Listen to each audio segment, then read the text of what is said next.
Good morning, everyone, and welcome to Education, Leadership, and Beyond. This is Andrew Marotta, and this is show number 10. Good morning, everyone. Thank you for tuning in on this Saturday morning. We are on Country 107.7 WDLC, 106.9 WYNY, and 94.1 FM, 94.9 FM, 105.7 FM, 106.1 FM. 1340 AM and 101.5 FM HD2 Wall Radio. And today's guest coming up in the next segment is going to be Becky Fedorick, Port Jervis High School French teacher and this year's summer school principal. And we'll be talking leadership with her, teaching with her, and how she's done in her first administrative role. So we're going to get started here on the show. And one of the things, again, we're on show number 10, that I've been working on is my ums and ahs. I'm here in the studio with Gavin Bird, and Gavin is the producer and editor, and he helps clean all those things out. But if you're involved with radio, if you're a public speaker and you have a tip for me, hit me up on Twitter at Andrew Marotta21 or email in the show, andrew@neversinkmediagroup.com. But I am going to work on that today and try to cut out all the ums and ahs. And Gavin, I want you to keep track of those today. And before you hit the delete button, we want to get a track on the ums and the ahs out there. Well, just don't cut out too many of them, because then I'm going to turn into the Maytag repairman. But in my own practice and listening to different podcasts, that I hope to have some of these guests coming on. One of them is the Good Dad Project is one I listen to, and another one is the Tim Ferriss Experiment, and they don't have a lot of ums and ahs, so I'm going to work on that starting with today's show. And again, coming up in the next segment is Summer School Principal Becky Fedorick.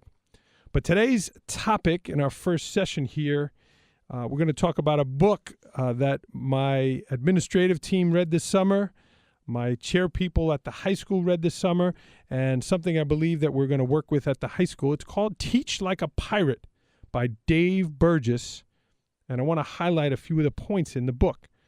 And if you're listening at home on this Saturday and you have your coffee and you're not an educator and you say, oh, man, I don't want to hear about this book, well, just hang on before you click that radio off, because Teach Like a Pirate not only has a lot of things for teachers and educators, but it also has a lot of tips and great things for your life, whatever your role is, certainly if you are a leader. But again, the name of the book is called Teach Like a Pirate, Increase Student Engagement, Boost Your Creativity, and Transform Your Life as an Educator. So if you are an educator, if you are an administrator at a school, maybe take a look at that book, reach out, and before the summer's over, it's a quick read. It'll only take a few hours. So in a couple of the past shows, we've had acronyms, and yes, PIRATE is an acronym. Get your pen, get your paper, move your coffee over, and again, Teach Like a Pirate. We'll start with P for in pirate, and that is passion. I is immersion. The R is rapport. The A is ask and analyze. The T is transformation. And the E is enthusiasm. Now, we don't have time to go through the whole book, but we will touch on a couple of the topics. And one of the things Dave Burgess does, the author, he is huge on Twitter. So if you do put in the hashtag TLAP, you will have a ton of resources and a ton of educators getting involved, talking and sharing ideas about the Teach Like a Pirate. A couple of the things I highlighted was one of the chapters in the book under Ask and Analyze, and Dave Burgess writes 6 words. It's easy for you. You're creative. Dave talks about that teachers have said that to him, different people have said that to him about his creativity in the classroom and all the things he does in the classroom. And he makes the point, like, those ideas and those tactics and those things he does, they don't just drop into his lap. He puts the time in.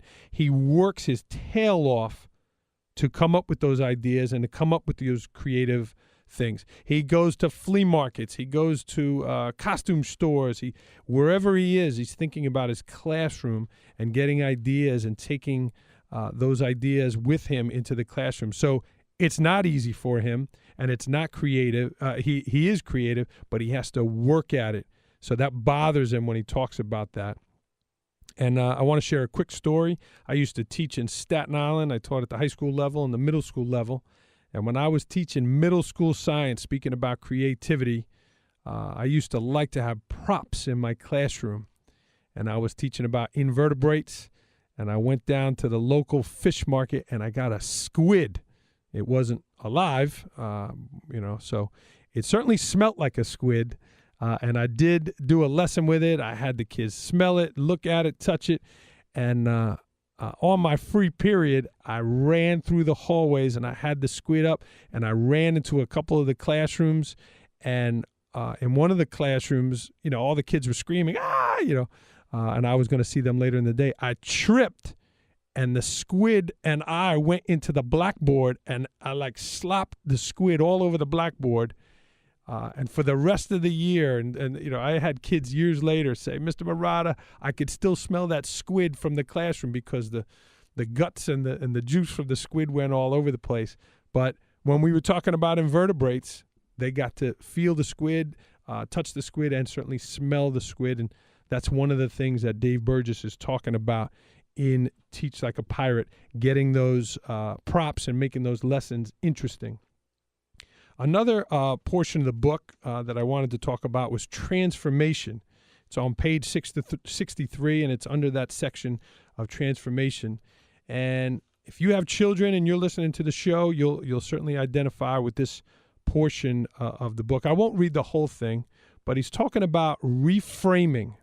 When something happens in the classroom, maybe it's a topic kids might not be into, but Dave takes things that happen in the classroom and he transforms them. He reframes them for the students.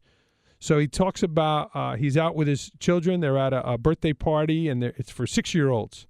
And all the kids are lining up, and they're getting different things. You put the quarter in, and the small plastic dome comes out, and there's a little gift in there. So the first boy gets a T-Rex, and he opens it, and he's running around showing kids, and all the boys are all pumped up. The second boy does it. He takes out the little clear dome, and he gets a dinosaur tattoo. And the boy's father runs off, and they put it on his arm, and he's flexing and showing all his friends.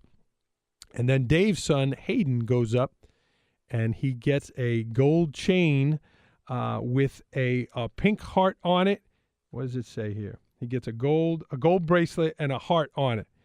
And he quickly sees it, thinking his son is going to start crying, like, oh, my God, he got girls' jewelry.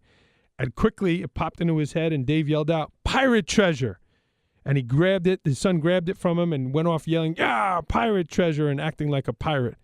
And in that moment, Dave Burgess quickly reframed that situation and turned a negative into a positive in that situation in the book here. He talks about rapport. There is a big portion on rapport, and talks about how important it is that before you get to the content about building rapport. And all you educators out there listening to the show, I know you're thinking about those first few days of school, the routine you'll go through, the new students you'll have. What have they heard about your class? What do they know about you? Well, those first few days are extremely important. And in the book, again, Teach Like a Pirate, #TLAP, Dave goes into how important it is to build rapport with your students, how important it is that they know that you care about them, not only in those seats, but also outside and in those hallways and their families, that you care about them and that you know about them. So again, we're talking about Teach Like a Pirate this morning, and that pirate stands for passion, immersion, rapport, ask and analyze, transformation, and enthusiasm. We've talked about having enthusiasm in your job as a leader, in your role as a parent, in your role in your work, about being very enthusiastic, and that enthusiasm is contagious. The last part of the book I want to touch on, and then we're going to get to today's guest, Becky Fedorick, French teacher at the high school and the summer school principal. She's coming up next. He has a section in the book talking about engaging the lessons and making the lessons engaging. He calls it Welcome to the Barbecue. Think about what you do when you have people over to your home for dinner, especially in the summer in a barbecue. You certainly check in with them. Is people vegetarian? Does so-and-so not eat red meat? Are they gluten-free? All that kind of stuff. You check in with your guests because you want them to like the meal. If you're cooking a steak, you ask them how they want it done. You season the steak. You do all kinds of things to prepare it. You put music on. You get the umbrellas out. You get the setting right. Well, Dave goes into a whole thing in the book about doing that for your classes. You don't just serve someone the meal and here it is and expect them to like it. You certainly wouldn't serve them a raw steak with no seasoning on it. And he goes into that, and I identified with that portion of the book. And it puts it into perspective. As a teacher, we want to prepare that lesson and tailor make it for those kids to make it as interesting, and if, again, you're talking about steak, as juicy and tasty as possible. So those are just a couple highlights of the book, Teach Like a Pirate. And again, if you're an educator, go out there and grab it. If you've read it, maybe look at it again before school starts. And here at Port Jervis, we are going to be looking at that during the year. And if you're on Twitter, certainly hit me up, Andrew Marotta 21. And if you want to follow or learn about Teach Like a Pirate, the hashtag is #TLAP. We're going to take a commercial break, and coming up next is our summer school principal and French teacher at Port Jervis High School, Becky Fedorick. This is Education, Leadership, and Beyond, Surviving and Thriving.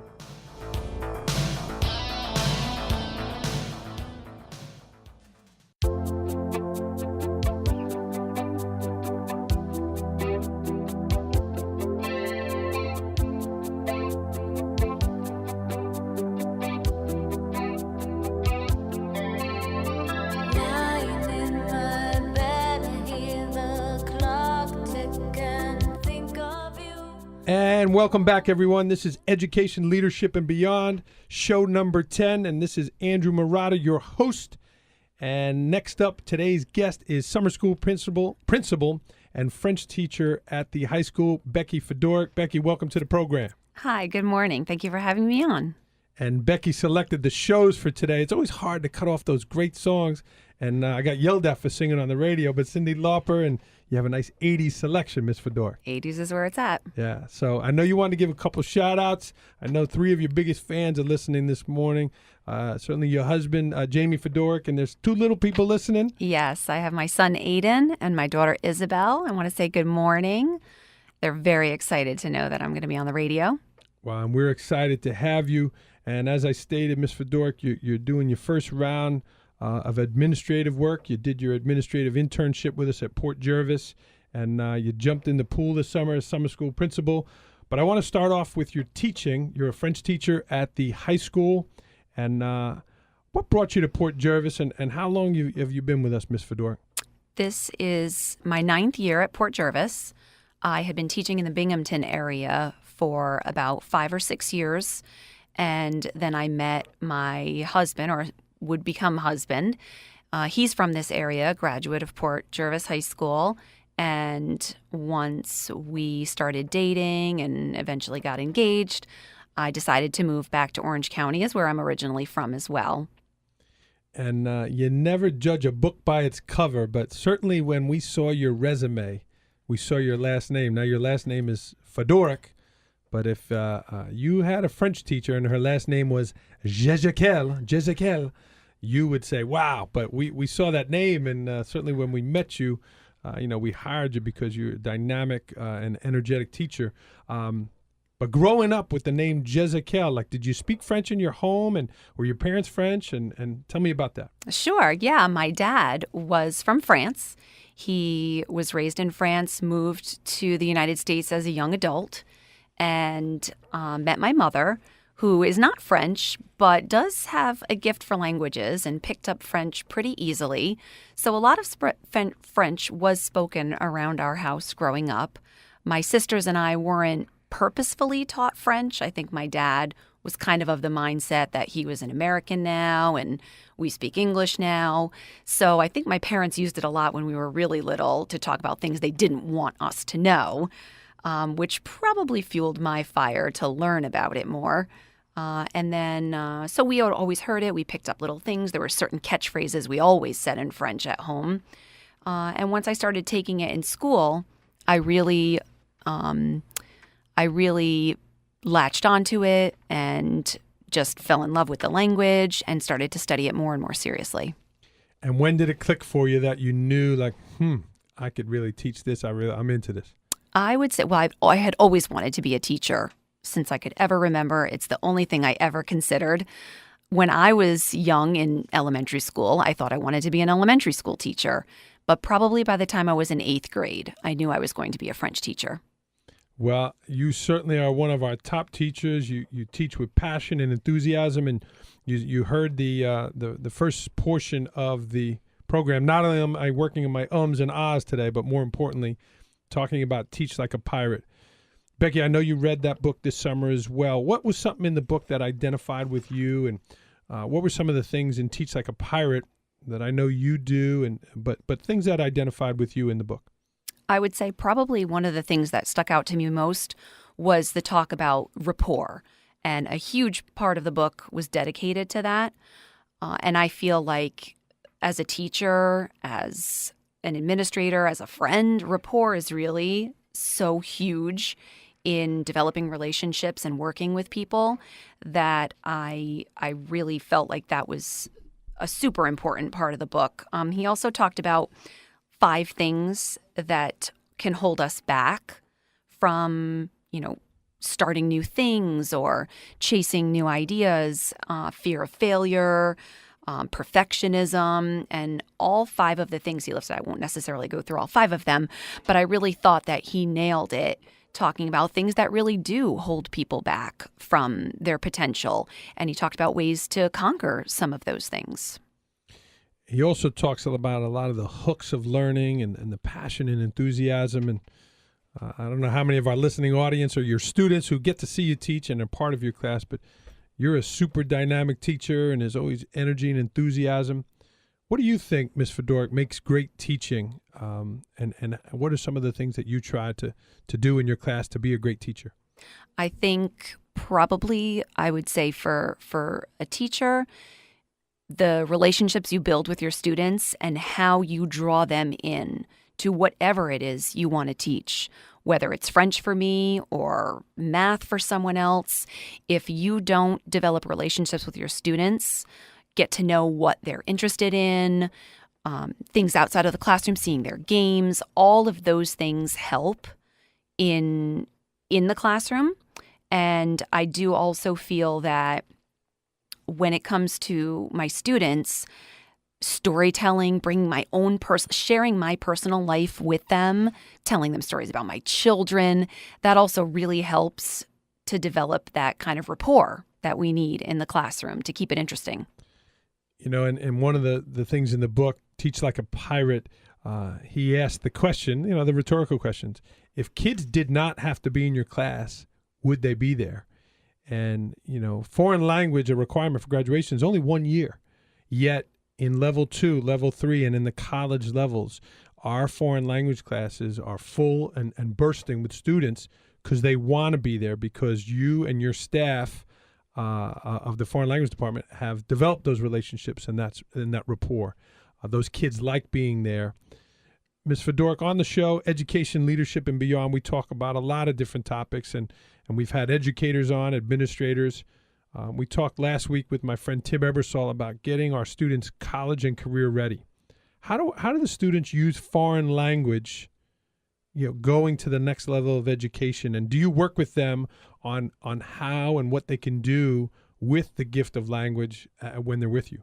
I sure do. I think the kids see right away how they can reap the benefits of taking a foreign language, because be it French or Spanish, whatever language they take, they all come from a Latin root. So when they go to take their SATs, for example, I can't tell you how many students come back to me and say, well, they recognize the root word of something in English because of their French. Or even, I feel like sometimes I teach more English than French in my classes with the grammar and picking it apart. So a lot of times I hear the kids say, well, geez, Madame, you really taught me probably just as much English as you have French over the years. So I do think that they see the value in that.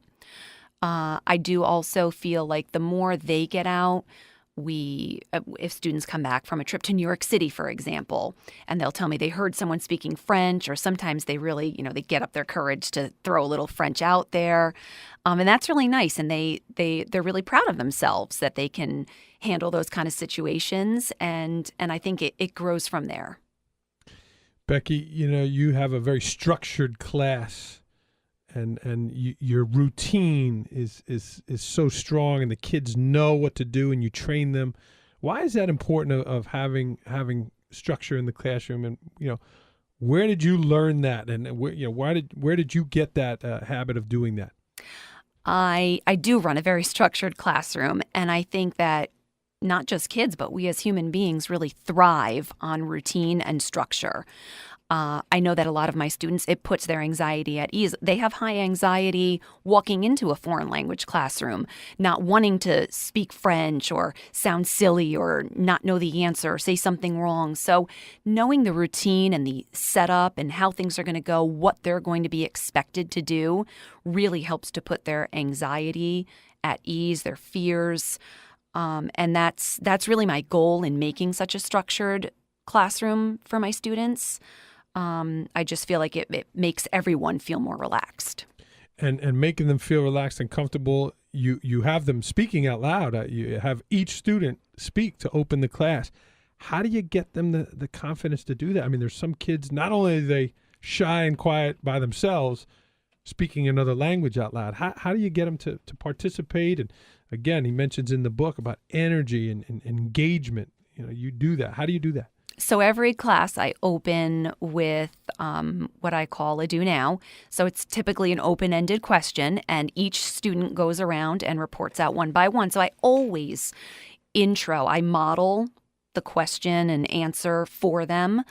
I know the students and their strengths and weaknesses. So the students that I worry maybe aren't quite sure how to answer, I'll have them write it down. I'll wander over possibly and look over their shoulder and help them one-on-one quickly, have them pair up with a neighbor to help each other. I want to make sure before I get started that every single student feels confident with what they're going to say, because I don't want them to be put on the spot and feel embarrassed that they don't know what to say, so I troubleshoot that ahead of time. They don't have any ums and ahs when they're going. Not too many. Well, Becky, again, the foreign language department is booming. It's one of our most successful departments, and you're following a long line of leaders, great teachers in the foreign language department. People like Linda Onifrey, Diane Dinan, Joan Trivellino before you, have really cemented that department, and you have a great tradition and a great following.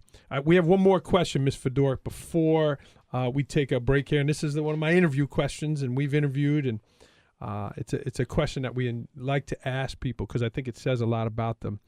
You have a great job. You have a beautiful family. Besides your job and your family, what is something that you're most proud of in your life?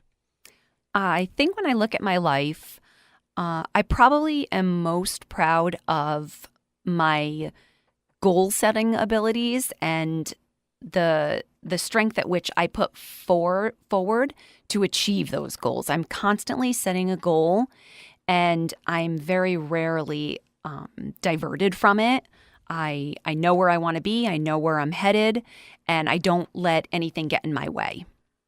That's a great answer. Thank you. And we're going to talk about one of those goals, getting your administrative license, and now you're getting that administrative experience, and you're doing a great job in summer school. So we're going to touch on that when we come back. This is Education, Leadership, and Beyond. We are on Country 107.7, WDLC, 106.9, WYNY, and Wall Radio. We'll be right back with our, I almost said Jesse. We'll be right back with our guest, Becky Fedorick, on Education, Leadership, and Beyond. hard to define. Jesse's got himself a girl.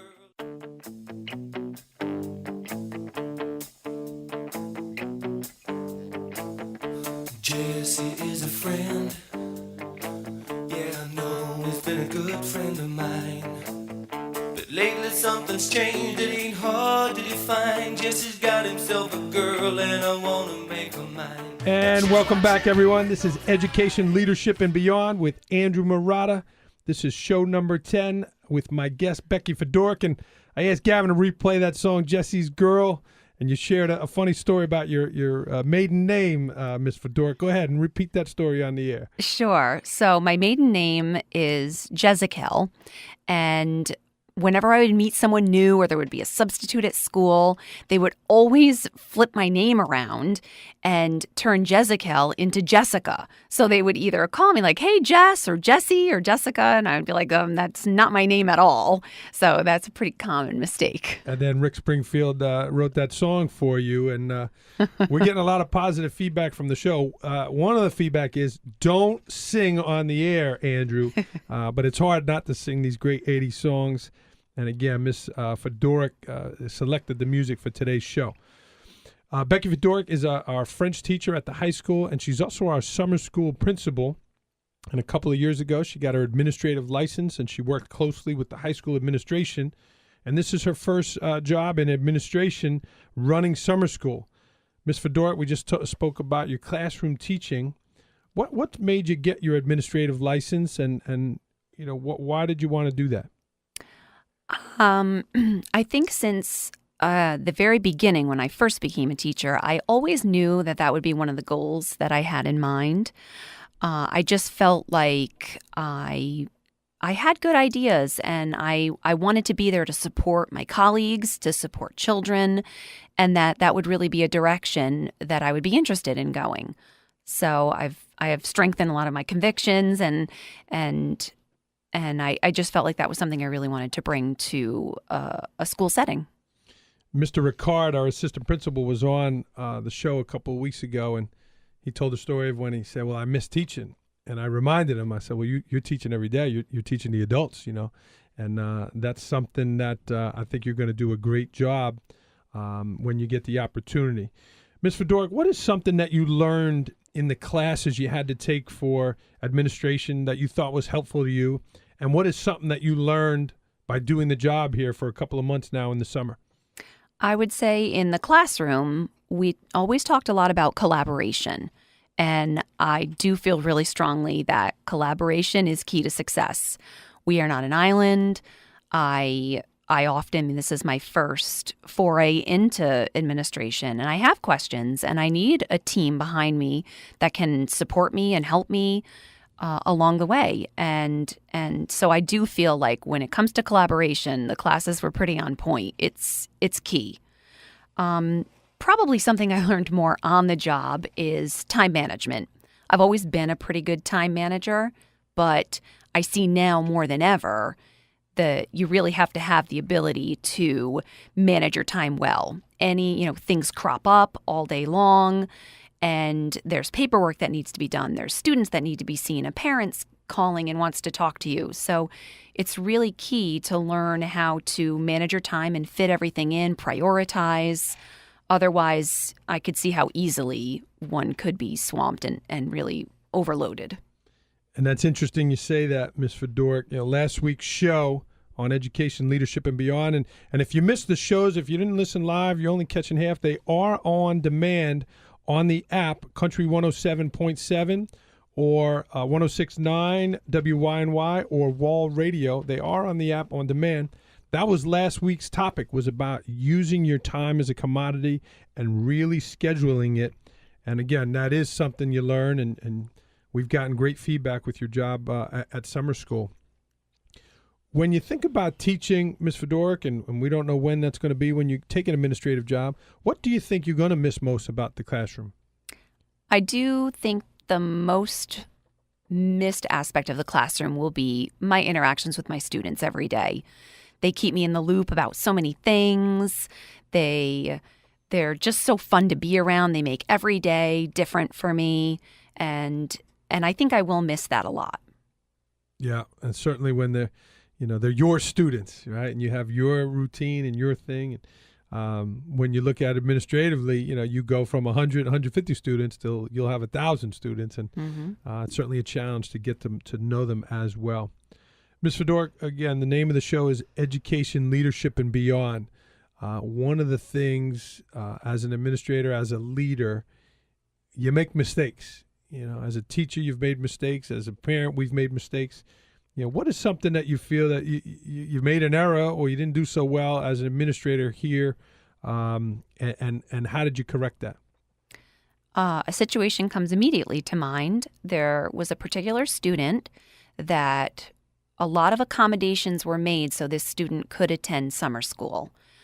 In return, the student had to hold up their end of the deal that they would arrive every day on time and put forth a good effort. And weeks went by and we weren't really seeing the effort on the part of the student, even though huge strides were made on the part of the teachers and the administration to keep this student coming every day and to try to get the student to earn some credits in summer school. And I could see as time was going on that something had to be done. We just couldn't keep going along, dragging this student who really wasn't holding up their end of the bargain. So I felt bad because the teachers that I placed, of the teachers of this student were really trying to make a good faith effort, and really the student was just falling way behind and kind of being disrespectful at the same time. So I saw, in hindsight, I probably should have drawn up some sort of a contract, had the students' parents in the loop, so that it wasn't all falling onto the shoulders of the teachers every single day. It's got to be a give and a take, and that was an error I saw I made, and I tried my best to rectify it. But those are the things, I guess, that I'll learn along the way.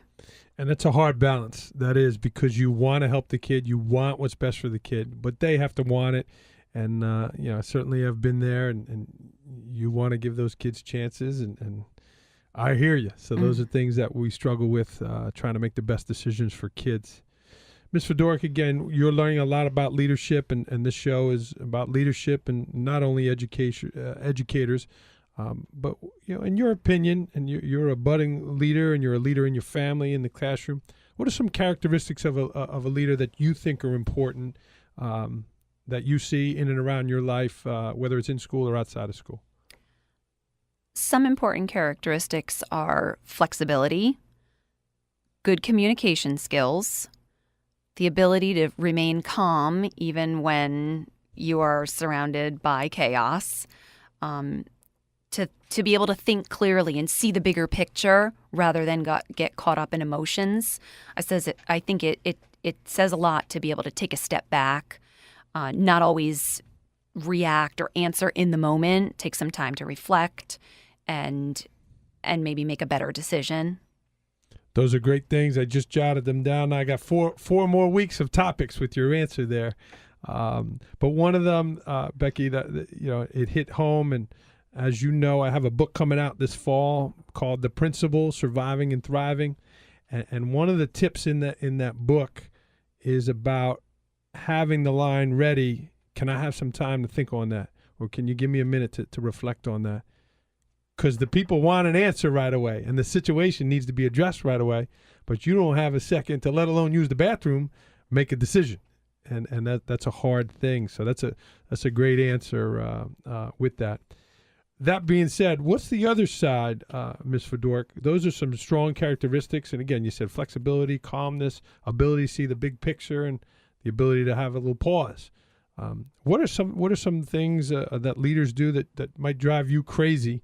Again, it might be in school, it might be out of school, it might be me.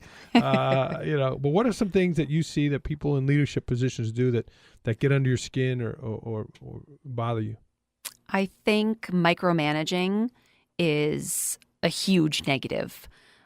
Leaders have to, whatever your leadership position is, you have to know that you have a good team behind you and that they're capable to handle the tasks that need to be handled. I think if that's not the case, then it's a different issue. but I feel like micromanaging and breathing down people's necks and trying to control their environment constantly is not helpful to anyone. It's stressful to the person trying to micromanage as well as to the people being micromanaged. I also think that lack of a communication is a huge negative. People like to, just like my student, it comes back to when I'm in my classroom, I want my students to know exactly what's expected of them the moment they walk in that door. And there is something to be said for the element of surprise in certain situations, and that can add a lot. But in general, people like to know what's expected, to be in the loop, and when something important is riding on your decisions, for students it might be their grades, for teachers it might be policies that they're going to have to, handle. People don't really like to be surprised. They want to be in the know, and I think communication with them is key. Those are great answers, micromanagement and communication. And we talked about a couple shows ago about in 2017, there are so many ways to communicate and with one another, and that's great. Speaking about timing and communication, and you mentioned time management earlier, you had the question come to you pretty quickly about accepting the job to work summer school. Why don't you share that story, and how did you get to get that role this year? Sure. I was unaware that the position was unfilled until well into June, when I was approached informally by you, and then again by our now retired assistant superintendent for instruction, Mrs. Benedict, that the position was in fact not filled, and if I would be interested in applying for it. So I did feel like it was a position I had interest in, but I was concerned on the other side. I hadn't set up for childcare for my kids, who are only 5 and 6 for the summer. And should be listening to the show attentively today. That's right. So I was worried that, if I accept the position, what will happen at home? And it was going to be a lot of shuffling and readjusting. So after talking to my husband, Jamie, who is so incredibly supportive, he knows that this is a dream of mine, and moving into educational leadership is a direction that I really want to take. And he's done everything he possibly can to help me in that direction. He said, well, you know what? If this is really what you want to do, then you should accept the position or apply or accept the position. And, we'll work the rest out. I have an incredible support team at home. My mother-in-law, Linda Fedorick, I lean on more times than I can count in a day, be it I need an extra egg for, breakfast, or I need someone to watch the kids all morning long now that I'm at summer school. And, she really steps up and helps us as a team. Team Fedorick. Yes. And we're thrilled you took that job. And again, you had to make a quick decision, but you went for it. You talked about goal setting, and you saw an opportunity. There's a great quote. It's not how great the opportunity is, but how great you are to the opportunity, and you certainly seized it. And one of our roles as school leaders is to identify future leaders and try to support them and help them. So kudos to you and your family, Ms. Fedorick, for stepping up, and you're doing a great job at summer school. We have our graduation coming up on the 18th, right? We have a lot of summer school graduates this summer. So we do have to take a break, Ms. Fedorick, and we appreciate you being on. This is Education, Leadership, and Beyond, Country 107.7 WDLC, 106.9 WYNY, and Wall Radio. We'll be right back with our guest, Becky Fedorick.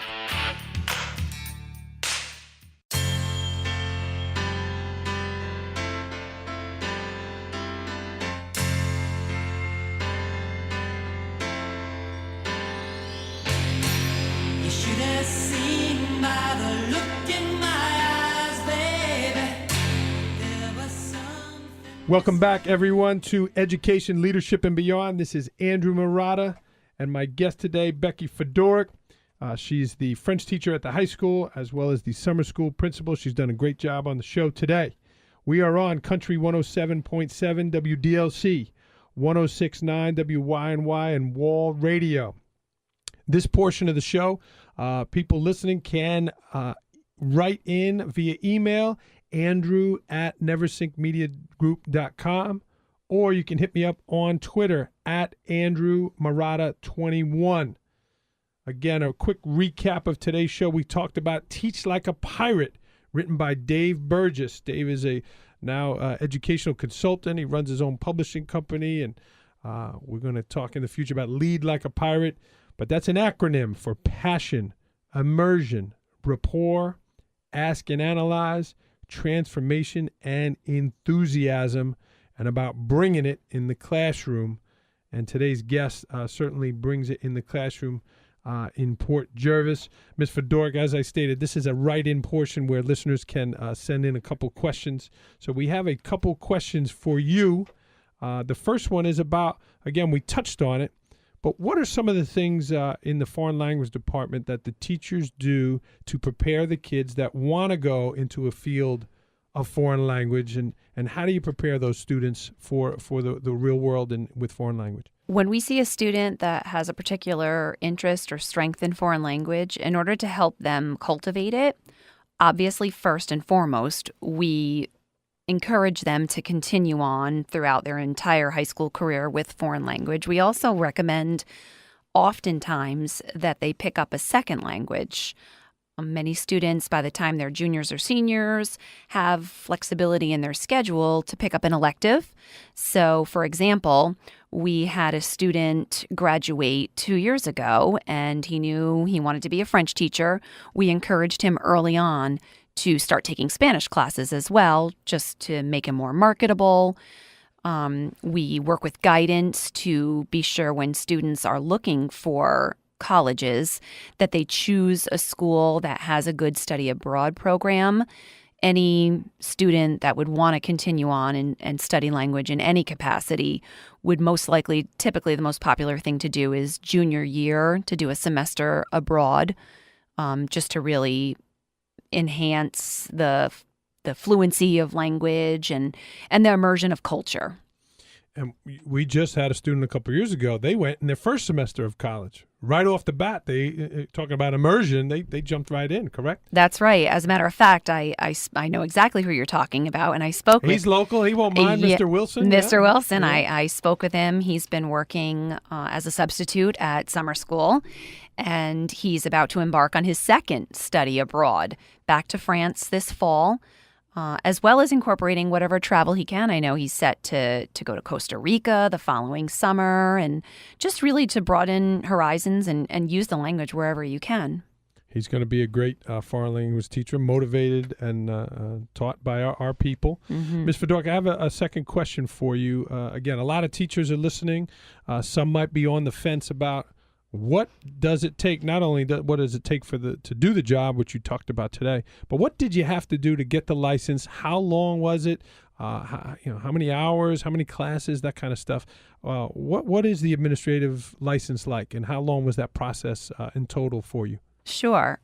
Well, the program that I did was through Long Island University, and they had two tracks, a certification program or a second master's degree. So you'd either need to take 30 or 36 credit hours. Most of the courses were held in Middletown, actually at the high school, so it was convenient. And after completing all of the coursework, I was on a fast track program, so I completed the program coursework in 18 months. And during the last 6 months of that 18-month program, I began my internship working with you, mainly at the high school. And I believe it was 450 intern hours I needed to have logged. So that took, probably 7 or 8 months to do that while I was working full time. We love having interns. Yeah, I bet. Give it to the intern. Delegate. And then there were a couple state exams to take and pass as well. So that was also a lengthy process, a building leader exam with 2 parts and a district leader exam with 2 parts. So there's definitely a lot of requirements and a lot of pieces of that puzzle.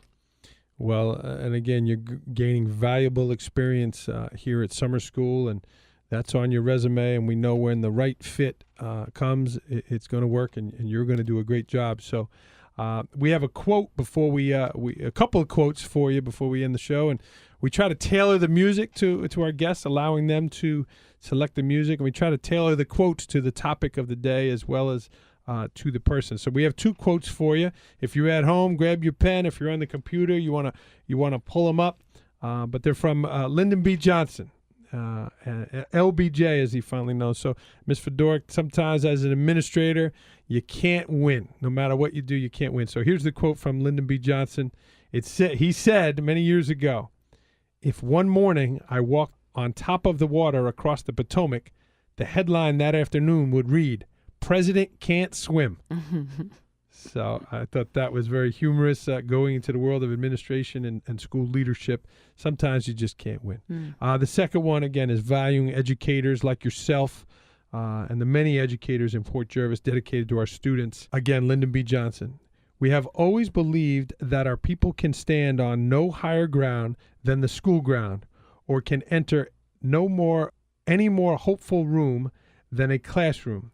We blend time and faith and knowledge in our schools, not only to create educated citizens, but also to shape the destiny of this great nation." And you're one of those educators doing that, Ms. Fedorick. So we appreciate you being on the show today. Education, leadership, and beyond, surviving and thriving. Tune in next week. My guest will be college professor and my sister, Suzanne Carbonero. And if you'd like a preview, she's a huge Yankee person, a huge Yankee fan. She writes a blog for the Yankees on bleedingyankeeblue.com. And she's Susie Prof. So you can follow her on Twitter or check her out on Bleeding Yankee Blue. That's next week's guest coming up, Suzanne Carbonero. This is Andrew Marotta on Education, Leadership, and Beyond. Thank you for listening, everyone. Thank you to Ms. Fedorick. Go out and change the world for the better. Have a great weekend, everyone.